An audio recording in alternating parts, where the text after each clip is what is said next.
Brexit Britain has carried out 160 sanctions across 13 regimes since the end of the transition period and has succeeded in crushing evil individuals, such as ISIS affiliates, across the globe.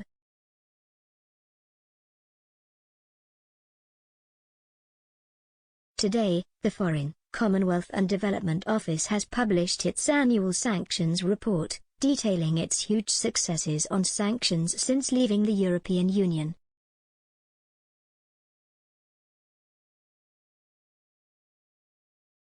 Sanctions are used to maintain international security, support foreign policy and national security, and prevent terrorism.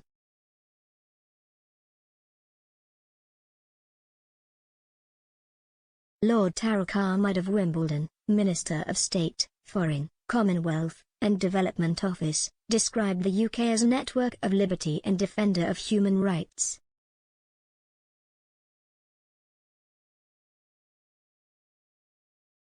Now, freed from the red tape of the European Union, the UK is a fully fledged independent sanctions player on the world stage.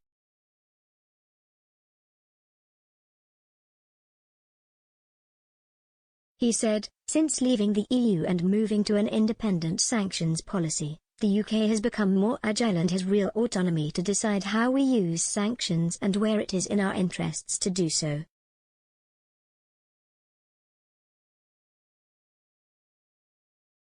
There are updated sanctions against people associated with ISIS and Al-Qaeda.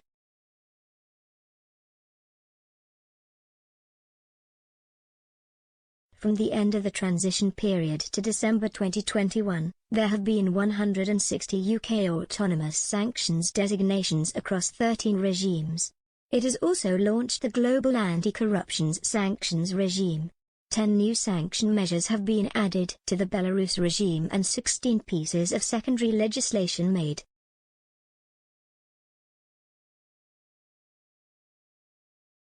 On July 6, 2020, the UK launched the Global Human Rights Sanctions Regime, which gave the Foreign Secretary the ability to sanction those implicated in human rights abuses globally.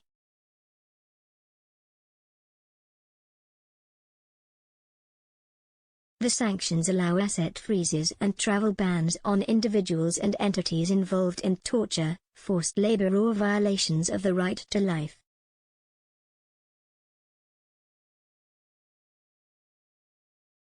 In April 2021, the UK Global Anti-Corruption Sanctions Regime followed, enabling the UK to combat serious corruption around the world and prevent funds from being used to fund conflict, terrorism or organised crime.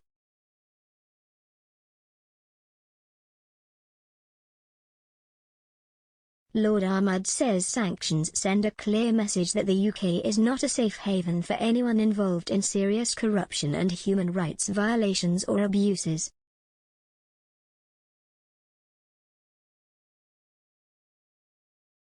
Lord Ahmad added, these sanctions regimes are not about punishing countries or their populations. They are smart tools allowing the government to impose both asset freezes and travel bans on specific individuals or entities in order to provide accountability for and deter corruption and serious violations of human rights around the world.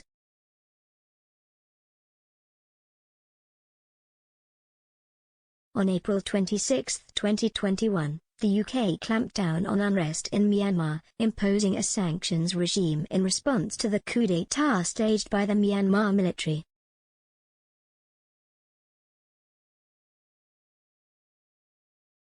The sanctions were used to promote peace and stability in the country. The new sanctions target the Myanmar military's economic interests through asset freezes and travel bans on specific people.